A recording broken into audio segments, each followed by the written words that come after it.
It is the heart of the giver that makes a gift rich or poor. Liberality is proportionate to a man's substance, meaning it doesn't depend on how much money you have or don't have. It's a virtue accessible to everyone. I think it's a good reminder that money is a tool, not the end in itself. I like the attribute of encouraging kids to be great at what they do. You want to work really hard so you can get a whole bunch of money so that you can populate your life with all these comfortable things. But I guess in a young age, just be great at what you do. Yeah. And I found that interesting because I think we live on a bit of a different plane where suffering done for purpose is actually not suffering at all. That's the definition of love. Welcome to the Hoard Life podcast, where we talk about how to integrate the virtues into our life and our finances. My name is Anthony Delazari, Administrative Assistant. Sean Gregory, Portfolio Manager. AJ Sanson, Associate Investment Advisor. We're with Serving Capital at iPrivate Wealth, and our goal is to serve you so that your finances may serve your goals and your goals may serve the good. Okay, but there's a difference between like brothers wrestling and trying to suplex or powerbomb or your brothers. Figure four. Yeah, oh yeah. Was the sharpshooter, well, that wasn't a figure four, but... It was pretty similar. Yeah.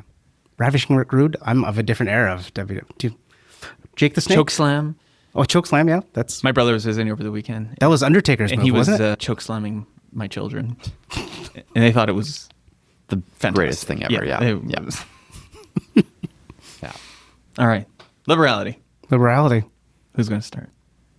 I mean, Sean, this is your virtue. This is your thing. Well, Anthony, why don't you start by telling us, why don't you sum up, what does Thomas Aquinas say about liberality? Well, first of all, he talks about the liberal man, which I think is very interesting because when Thomas Aquinas talks about the liberal man, he's definitely talking about somebody who's detached from worldly things. Whereas today we'd kind of say maybe more of like a political bend.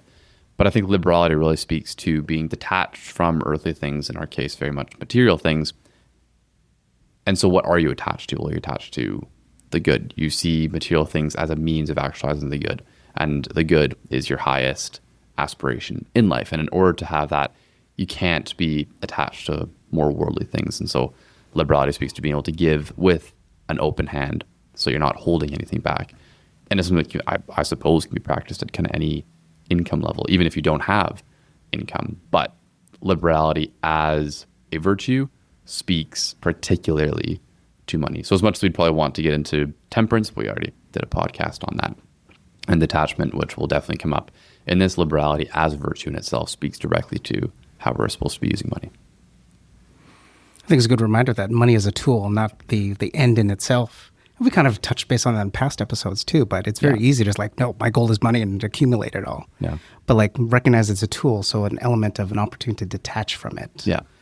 And I think most people with a bit of life experience will understand that money can take you to a certain point in life, but it's the relationships that you have. It's the fulfillment that you get from work. It's so many other things and factors that truly add value to your life. Well, I think there's two things.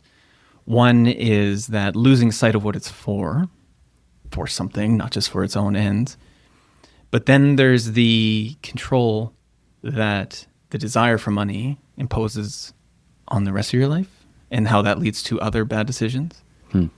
Probably what comes to most people's minds first is how it can interfere with like relationships, right? Where the workaholic who's pursuing money excessively and they don't spend time with their kids and spend time with their family. But I also think about how being controlled by this desire for money and more money can lead to poor financial planning outcomes. Like counterintuitively, the control money has for you can actually lead you to have less. And so what I mean by that is if you are so, deficient in the virtue of liberality, it can be very painful for you to watch the value of your money fluctuate. Right? Just the idea that you could lose money is so painful because you're under its control. You're not free to make an optimal decision. That all you can do is, keep it in a bank account or keep it in, risk-free GIC, something where you're so sure of its value. Where because of your financial goals, because of your circumstance in life, your time horizon, you really should be doing something more with it, but you can't. So I think that's where, a deficiency in liberality and the control money has for you can lead you to poor, even financial decisions. What would be the distinction between liberality, like living the virtue of liberality, and excess spending? Well, if I refer to my notes on Thomas Aquinas, he says specifically, it does not, I'm quoting here, does not belong to a liberal man to give away his riches so that he has nothing left for his own support. So there's spending and giving at an appropriate level. Yeah. And then there's at an excessive level. And I think where a person is truly exercising liberality is in the intention of the heart. Yeah. Not necessarily in the quantity. When you have something good to buy, good for your family, useful, you should do this. Can you spend and part with your money easily? Or is it painful? Is that action of parting with the money a very difficult thing for you to do, even when it's something good to spend your money on? Right. And then, as you're saying, like taken excessively, right, you could have so little attachment to money that you spend it wastefully on things you should not be buying. And now you're just being irresponsible or prodigal. Yeah. It's beyond, you are both not attached and also making bad decisions. Yeah. What does prodigal mean? Because I always heard prodigal son, but I thought that just meant come back. But I noticed it in the Aquinas notes. Yeah, wasteful with money. Okay. So yeah, so okay, gotcha. Interesting. Yeah. So you can err in exercising liberality to the excess, which is being prodigal. Yeah. Or in the deficiency, which is you cling to every dollar, the miser, the Scrooge, right? Yeah. So there are various strategies that a person can do to exercise and grow in the virtue of liberality. And I think the most potent antidote is giving money away. And it doesn't so much matter, I think, the amount you give away, but the frequency with which you give it is, I think, the key point. If you think of this as a muscle and exercising the muscle, doing it daily, weekly, regularly will obviously lead to a better development of that muscle than something you do, once a year, once in a while. Even two people who give the same amount, but one person does it very regularly, I think will have more exercise in the virtue of liberality. Yeah. So there's giving, which is like the first sort of key component, I think, to helping grow in the virtue. But then you can examine the way in which you give.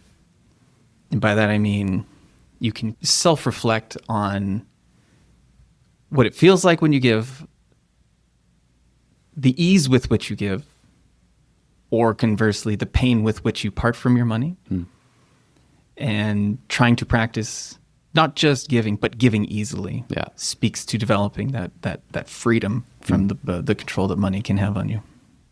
Because I think when you, let's say, don't practice the opportunity to give on a regular basis, and let's say, for example, give the same amount, but give it only once a year, as opposed to on a monthly basis, there's a tendency where you'll have a close-handedness. You're trying to hold on to your money as tightly as possible. And even if you knew that you were going to give on an annual basis, then it's just even harder to let go versus that regular practice of giving away just a little bit, or it's called 1/12.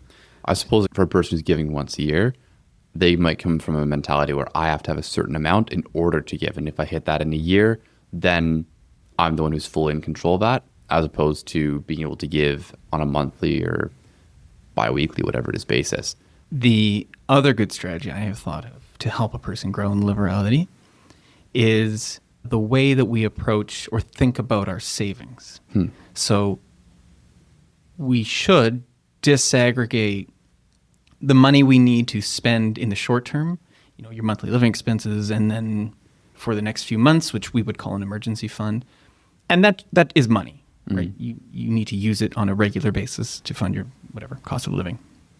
But then your long-term savings, I think a person should distinguish that and think of it more as capital than money. And capital is meant to be put to use. Yeah.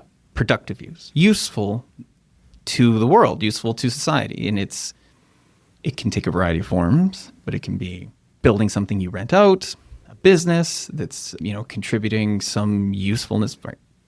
But capital that's put to use in our, modern financial system generally has value. It has value to someone, and that value is a market value, and it will fluctuate, up and down. And just unpinning yourself from this being a fixed quantity is like a good first step. And then living with the fact that this value can be volatile. And everyone's situation is different, so it can be in more volatile or less volatile. There are securities that are marketable, have market value, but they don't fluctuate very much. But even that little step for someone who has difficulty with it can be a profound thing.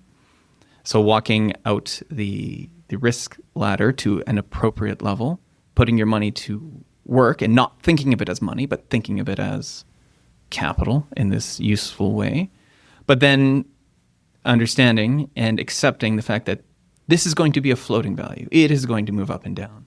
And I reasonably expect over a long period of time, it will be worth more in the future than it is today.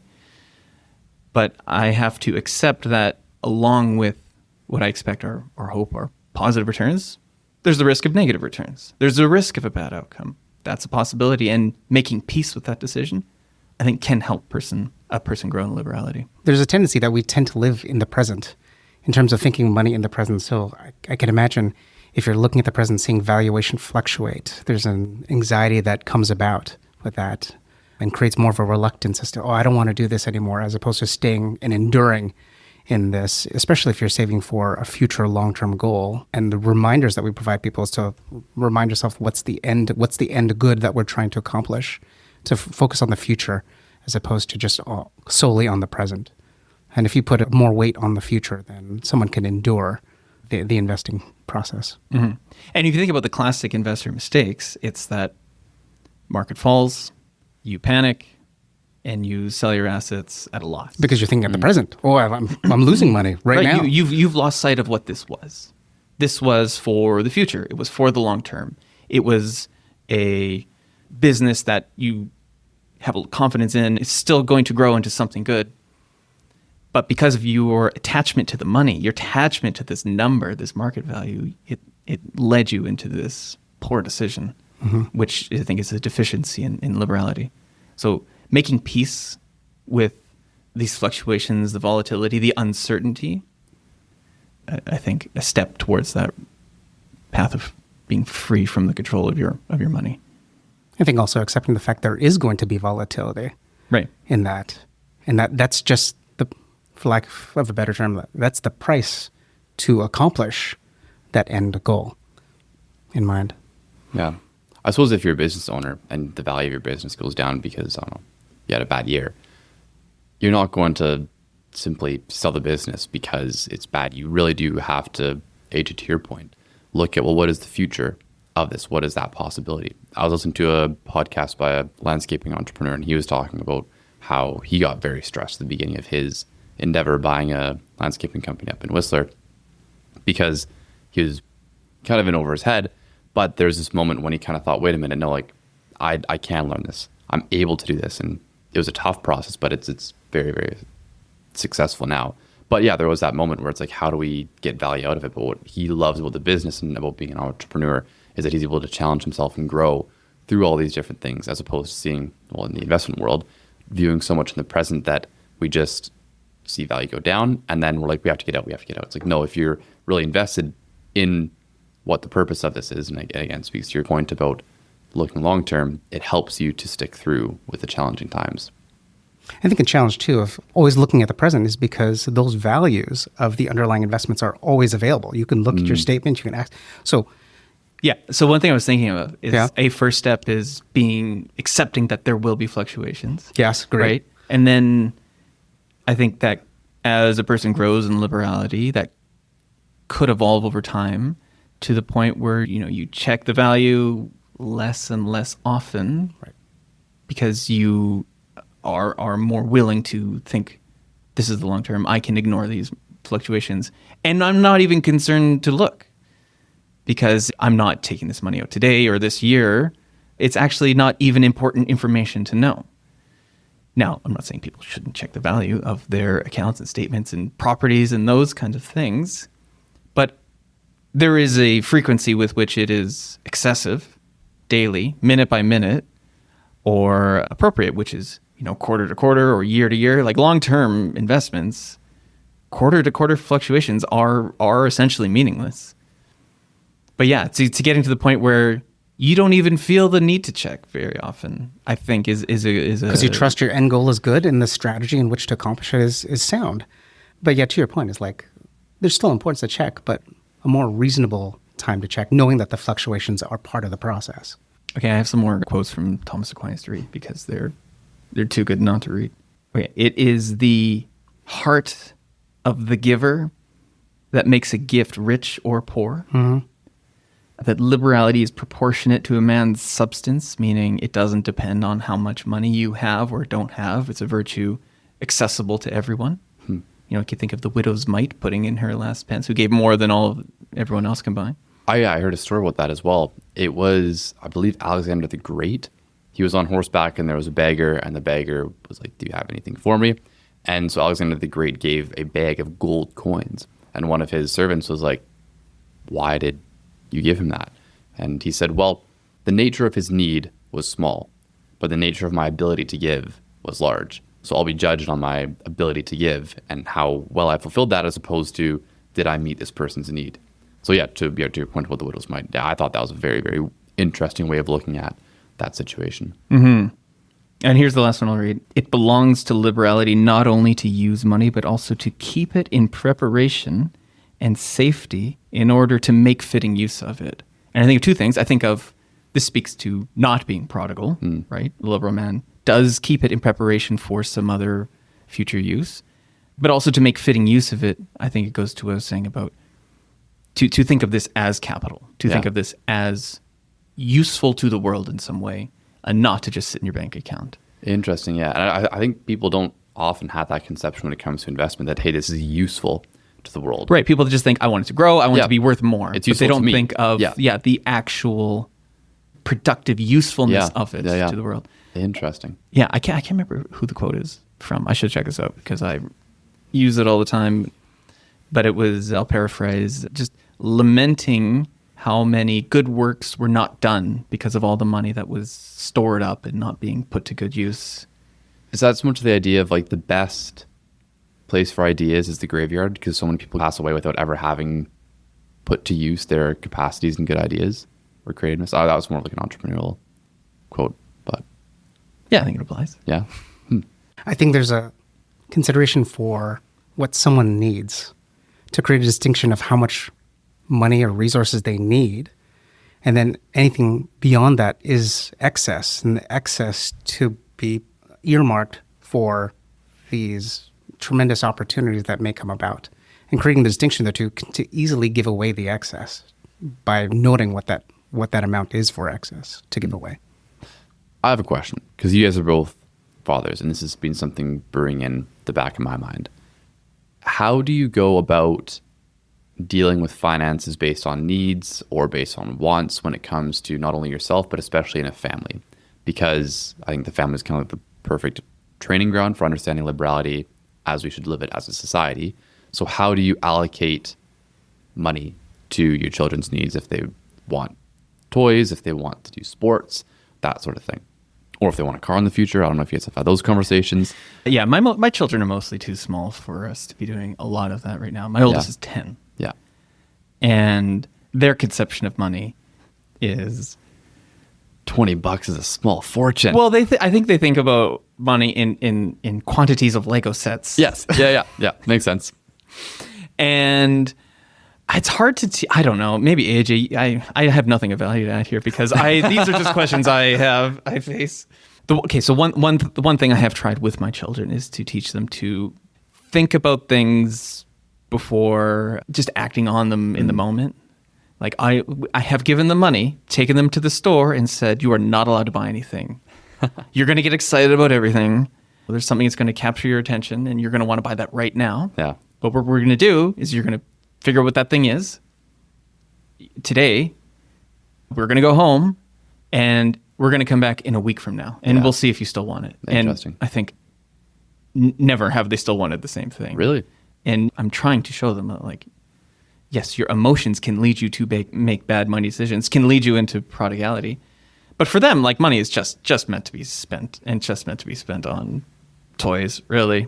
I don't know how to teach good use of money until you're working and earning it. Yeah. And Yeah, that's a hard concept for kids, especially because the money they receive, and I just think of our context as like they're usually cash gifts on their birthdays. And so there's a tendency, because they didn't earn it, they don't know the difficulty it is to acquire the monies. They're spending it very freely. And so it requires the seasonedness, our judgment as parents, to give an idea to the kids where these monies should be spent. I think of my kids, like my eldest is an athlete or a student athlete. And so when we go to buy new shoes, they have to practice of what's really necessary and what's excess. The latest shoe would be like $150, $200 for these new sneakers that may fit for like 3 months, or buy something that will fulfill the need for attending gym class. Yeah. So even though there's an ability to spend the $150, $200, is it really necessary? Yeah. And I think those are important exercises for the kids to have. And then hopefully they come to a reasonable choice. But then I'm also there as a parent to say, like, yes, I know you want to spend the $150, but no. You're making the selection for the $40 pair. Yeah. in hindsight now, I'm just realizing this. I had an opportunity to teach my children like a small investment lesson, because all the money they get is from either losing teeth or birthday money. So they have it all as cash. Yeah. And there have been times where we need cash for something. Danielle and I don't have any, so we have to borrow from the kids their cash. And they keep they can't remember important things, but they know to a T how much you still owe them. But I should have borrowed with interest, just to show them the time value of money, how this can expand over time. And so I think next time I might try to do something like that. But I don't know. I think it's hard for kids. So I think they're naturally born with, potentially prodigal, but with a sufficient level of liberality, because they don't want the money itself. Like, they have no desire to save. They just want the stuff money enables. So that's in them to begin with, and it's something we learn over time, the value of saving, or I don't know. I guess we unlearn over time, or whatever, however you want to think of that. So it's kind of a fine balance of how do you keep that in them to a sufficient degree, teach them the value of saving without teaching them that it's like the only thing to think about. So I don't know.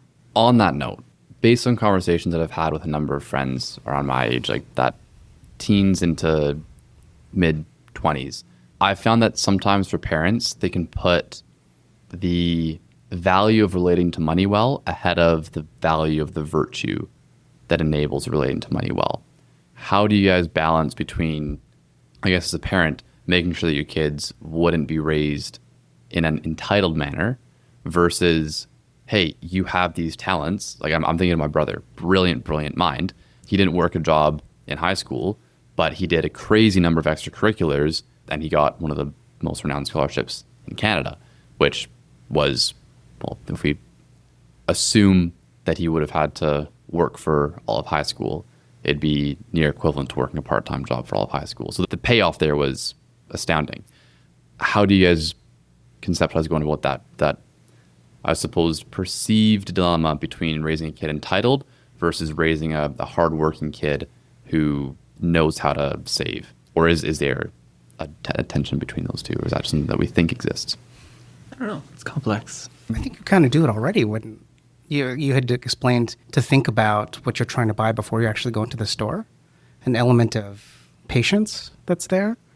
So you're kind of teaching that particular virtue, that behavior in which to delay and go against instant gratification, which is our culture now. It's like, I have the money now, I'm just going to buy it now, as opposed to, I really need it. And so to temper someone from just succumbing to your passions to just want everything when you want it. Mm-hmm. Well, I don't know if this is doing anything for the kids, but I'd like to think that this is helping them learn some money concepts and learn not to be as entitled as they otherwise might. But when they're asking, why can't we all get ice cream cones? Or why can't we go out to eat every night? And I tell them very matter-of-factly, because we can't afford it. There are 6 of you, right? We would be bankrupt. No, I don't say that we would be bankrupt, but then I talk about all the things we would have to give up in order for them to do that thing. Yeah. And I don't know if they get it or not, but I do talk them through like the family budget decisions. Yeah. When I have to say no to, a Lego set every week or every other day or whatever it is. And I tell them why. Does it help? I have no idea if that helps or not. But I mean, like in your brother's case, it's not that he wasn't working. It's just he wasn't working for money. Yes, I suppose it does come down to virtue, where it's like, are you developing these traits for the virtue, or are you developing them for Monetary compensation. monetary? Yeah, and I suppose maybe as like a parent or as a person, when it comes to, does this person have that much? Maybe they're viewing the value of a person based on what they can accumulate for themselves, as opposed to the quality of their character. Yeah. So the I think the miserly thing that your parents could have done was to tell your brother, no, you can't do these extracurriculars. You have to go get a job. Well, all you of have us, to yeah, earn all of us. Like, money. even when it came to cars, like they're like, hey, you guys can take our cars, right? They're very, very good at that. Well, we live a distance away from our school, and we do different activities. They're all at least a half hour away, and where we live, transit's terrible. So it saves us quite a bit of time to be able to have access to cars. But that is one thing, right? Like where we all have access to cars, which has been Yeah, instrumental. and then like, what are you doing with that? You're going to school. Yeah, that's still, we're going to school, but at the school where I went, Corpus Christi, they are very big on, hey, we need you as a student a lot more than you need us as a scholarship funder. Please find ways to be generous. Please help out with these different volunteering commitments. Like technically, it was maybe a bit of a job because I'm getting a scholarship in return.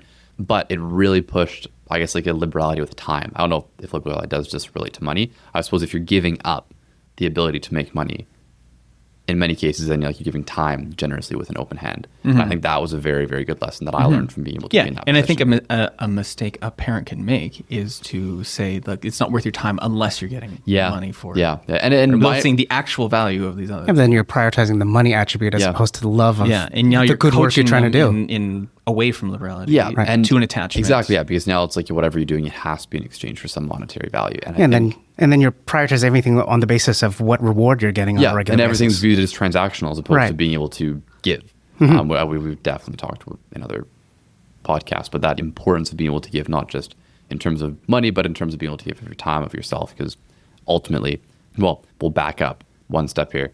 In that same podcast that I was listening to last night with the entrepreneur who started a landscaping company, the person who's interviewing him talked about, I believe it was Freud, and he quoted a book from the 1930s about how basically suffering in life is inevitable. But then it's like, so what type of suffering do you want to endure? Do you want to endure the suffering that comes from not doing things, or do you want to endure the suffering that's difficult but you get some sort of reward from? And I found that interesting because I think we kind of live on a bit of a different plane where it's like, well, suffering done for purpose is actually not suffering at all. That's the definition of love.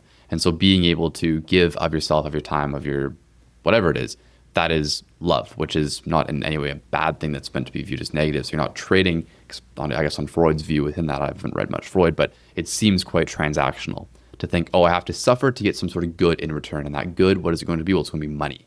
As opposed to, well, no, to suffer in any way, shape, or form for a purpose, to give myself is love, right? And so it's not transactional, it's like giving yourself. I forget exactly how we're going to tie that back into. Well, I was thinking what you said about being entitled, and I think the risk of placing less emphasis on how kids should think strongly about money is maybe the risk is they end up entitled.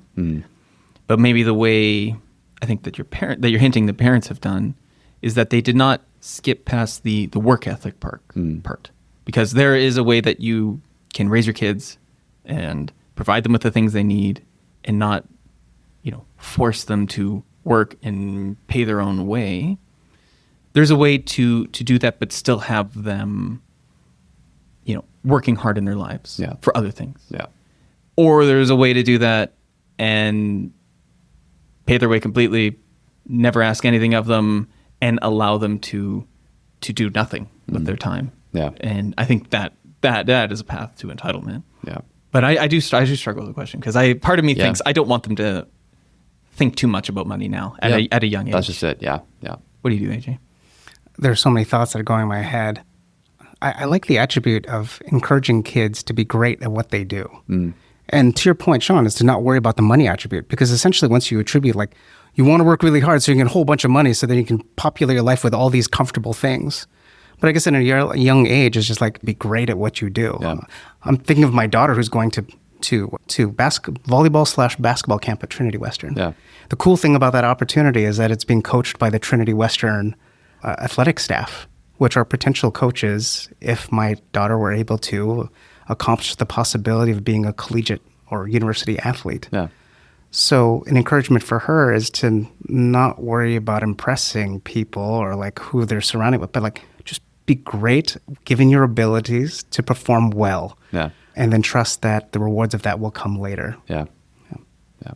Well, even when it comes to working with professionals, for the most part, you can be a great worker, and that is a massive attribute of being able to have a good career, but you also have to do something that you sincerely enjoy. And so learning how to work hard at something that you really enjoy is kind of But also do it well. Well, that is productive. Yeah, that's just it. Like if you can find that kind of middle of the Venn diagram, like you love it, and then you can really work hard at it, you lap those two things together and you kind of have everything going from you, from like just like a natural instinctive, I have a passion for this, but then also have the character attribute of having this capacity for hard work. And so you're able to pour all that in. You're obviously going to set yourself up for a very good career, but fundamentally it's the character development of that virtue of hard work, of fortitude, of justice, of relating to others well in your work that enables you to be a good worker. Not so much just the transactional view of, oh, I'm working hard for a return. I'm suffering now to get something in return for monetary gain, because monetary things just don't seem worth suffering for. And so the reward is the edifying nature of work. Mm-hmm. And then also you happen to have the ability to provide for your needs and perhaps your future family's needs. So it's twofold, those attributes, where essentially in our culture it's like, well, I want to do as very little as possible. I don't care what it is, but as long as I get the money attribute of it. Yeah. So there's also a reward in which of doing work well. One thing I do with my kids is that when they do get money, I try, probably not 100% with this, but I do every time try to remind them to think about how some small part of it they can give away to something else. Yeah.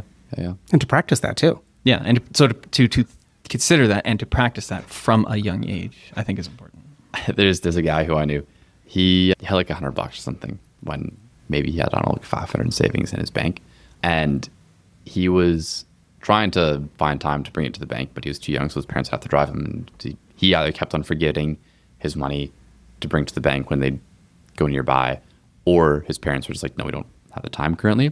And so he got so frustrated with that money just sitting there that he just ended up like going to his church and being like, hey, take it. I don't want it to just sit there. And yeah, the priest was very happy with that. But yeah, it's just kind of funny that like that's in terms of kids giving, that's the story that I heard that it was pretty cute. Yeah, I would be a proud parent if my children, out of impatience, decided to do that. Yeah. Just saw it there and it's like, I don't want to see it there. And I think part of that was like the temptation was to spend it as well, because he knows like if there's stuff there, then chances are it's going to be spent, but he wanted that to be saved or put to use. And he knew that by donating it, it was going to be put to use as opposed to just sat there in cash. I like that is because if you just spend it, it'd just be on a frivolous thing with. Yeah. But there's the element of heart, which you had mentioned earlier, Sean, is like if the heart is there that these monies could go to good use, even greater than what would have ended up with those proceeds. I mean, like, what a great way to give purpose to those resources. I have another question. And it kind of goes back to that, yes, giving of the heart, but then also for somebody who's like detached. I'm thinking of people who are like in relationships. So if one person is very big on like, hey, I like to be able to give. And if that give means like I get you a nice piece of jewelry, fantastic. But the person who's the recipient of the gift doesn't care much for the monetary value of it. How do you balance that dynamic? Because the temptation there is for, let's say like the boyfriend's able to give and the girlfriend just loves like to your point, the heart of the gift. The temptation for the boyfriend would be, well, I can give very little here and she'll still appreciate it. But then it's not like the heart for the boy to give something that maybe like hurts a little in terms of like, oh, like that's a nice thing to do. And it's like, yeah, that's the level that I should be giving at. That's the level that I'd like to give. That's the level I'm able to give. Whereas she's like, well, I don't appreciate the money. Thank you. It's a beautiful gift. But the dollar value isn't nearly as important as the meaning and significance behind it. Have you read the Love Languages book?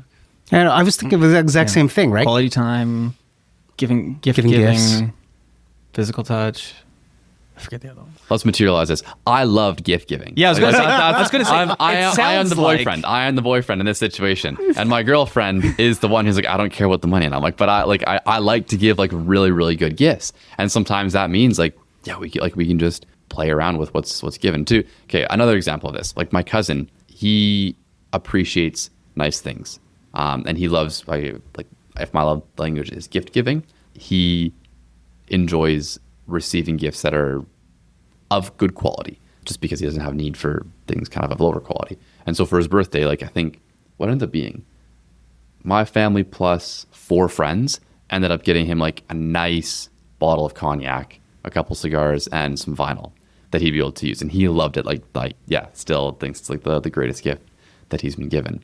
But that is something, yeah, like you do like splurge a little bit on that. Like it was for his 30th birthday, so it was a worthwhile gift. Sorry, I cut you off, but. Well, I was just going to say, it sounds to me like your love language of expressing your love is gift giving. Yeah. Which I can't relate because I don't give gifts and I don't care to receive gifts. So. I mean, I will, give gifts for the kids for birthdays and that kind of thing. And I'm, happy to do it, but it's not the first instinct for me is to think of that. Whereas like for Daniela, it absolutely is. Yeah. But it's not a love language I speak very well. Yeah. Yeah, for me, one of the joys I have is just being around my kids and just being hugged as a dad. Yeah. Or hugging my youngest daughter after winning, I don't know, high silver or high gold of their dance competition, or my daughter making a contribution towards winning the basketball game. Yeah. And then just celebrating with them is kind of what I enjoy. For my wife, it's more like the quality time, the experiences together. Hence probably why she likes to go on vacation a lot more than I do. But I think, like, back to your question, you have to figure out gifts that are more mementos, more memorable for other reasons as opposed to just they're fancy or they're nice or they're expensive. Yeah. Things that are special because of where they came from or what it is. So that is the problem of the gift giver. Yeah. Your conundrum. But I think it's a better problem to have than the opposite. Yeah. Where the gift receiver only wants expensive gifts. Yeah. That's obviously a much worse situation to be in. Yeah. Do you know, because I think we all have, a particular language that we prefer to express our love and to receive our love. And it sounds like your girlfriend's love language to receive love is potentially not gift giving. Yeah. So maybe just to focus more of your own efforts on whatever that love language is. Yeah. And that's like a conversation that we've had. Yeah. It's for her. It's like words of affirmation and that was the other one. Yeah, and words physical touch. So and I think acts of service. Acts of service. Yeah. Mine's gift giving, acts of service. So it's literally like total opposite sides of the pie. On the bright side, if you get married and have kids, and the kids will get every single part of the love language. But yeah, we are the exact opposite quadrants in terms of love languages. That's funny. I can't remember what I am. I think I'm acts of service and quality time. Yeah. Anyway, is that good for liberality? I think that's a pretty good treatment. If there's anything else in your notes you think would be good. No, I'm good. I'm all done. I think I'm good. All right. Until next time. Sean, what do we have next time? Oh, yes. For the next podcast, we will be discussing magnificence. Yeah.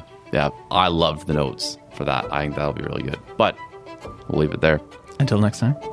I'm Anthony. I'm Sean. I'm AJ. This podcast has been prepared by Sean Gregory, who is a portfolio manager, and AJ Sanson, who is an associate investment advisor for IA Private Wealth Inc. Opinions expressed in this podcast are those of the portfolio manager and investment advisor only and do not necessarily reflect those of IA Private Wealth Inc. IA Private Wealth Inc. is a member of the Canadian Investor Protection Fund and the Canadian Investment Regulatory Organization. IA Private Wealth is a trademark and business name under which IA Private Wealth Inc. operates.